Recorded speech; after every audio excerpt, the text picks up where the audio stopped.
NBA hardwood, game 2 between the Sixers and the Heat in Philly. Joel Embiid still out.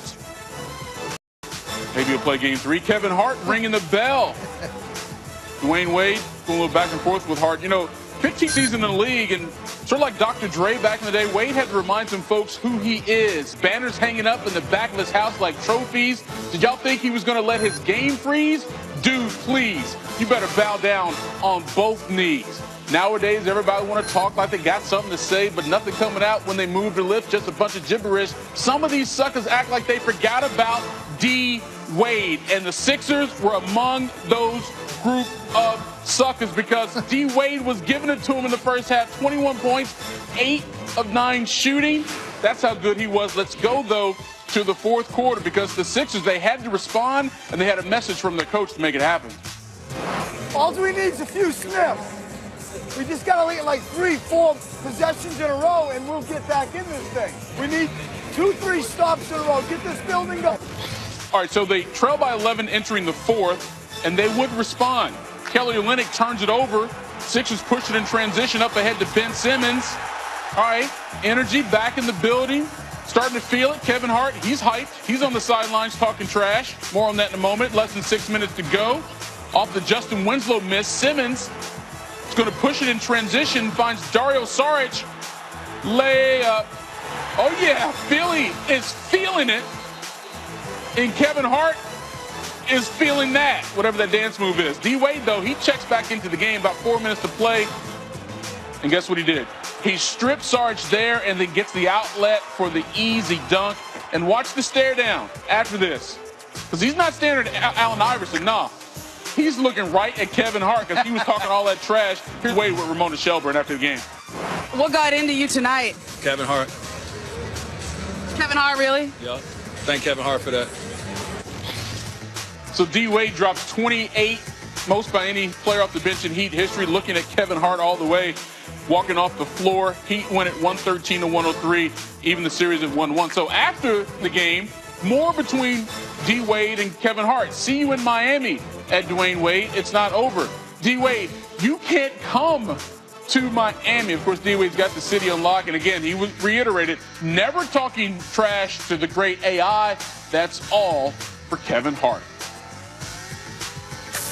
I play this game for these moments.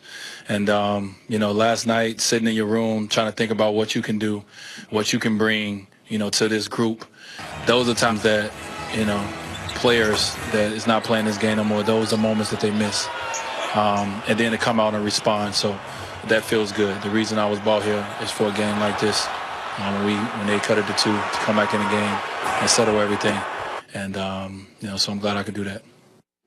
Now, look, it's not as if D. Wade had to remind everybody about his place in Heat franchise history. Monday, the 75th game of his career, where he was Miami's leading scorer in the playoffs, ahead of former teammates LeBron James and Alonzo Mourning. His 28 points, as I mentioned, though, this stands out, though. Most ever in a playoff game by any player coming off the bench for the Heat. And Wade's performance seemingly only added to the angst Joel Embiid is feeling right now as he waits his return from that fractured orbital bone. But judging by this Instagram story, Embiid seems as if he's ready to play, and he's definitely tired of being, quote, babied. Here's Sixers coach Brett Brown. He just wants to play basketball. He wants to be with his team. He wants to play in front of the fans. You know, he wants to see this through. And when he's not able to do that, he gets frustrated. And I respect his frustration. It's born out of competitiveness, and it's born out of him wanting to be with his team. We saw a shot of it earlier, but here's a little more of a look of Embiid before the game, getting his workout with and without the mask. Again, it's been a little less than 3 weeks since he suffered that broken bone in his face. As of right now, though, still has not gotten the clearance to suit up for a game. More now from Ramona Shelburne. I spoke to Joel Embiid before Game 2 and asked him if he was getting any closer to returning to the court. And he said, if it was up to me, I would play, but they won't let me play. He was smiling when he said that. It was before Game 2. Afterwards, when the Sixers lost, he expressed his frustration at not being on the court in the social media posts. Now, just after 1 o'clock Eastern time, he expounded on his frustrations. He said, I promised the city the playoffs, and I'm not on the court. I may not be Thursday either. I wish more than anything that I was out there. I just want the green light to play. Now, I'm told that there are still medical hurdles that Joel Embiid has to clear in order to get back. So while he's close, there are still issues he has to work through before he returns to the court. All right, Ramona, thanks a lot. Again, this series now tied 1-1. And for Philly, just the difference between games 1 and 2. In the opener, Philly shot 64% from the three-point line on their way to scoring 130 points. Game 2, though, just 7 for 35. That's 20%. And the 29 threes missed on Monday, the most by the Sixers in playoff franchise history.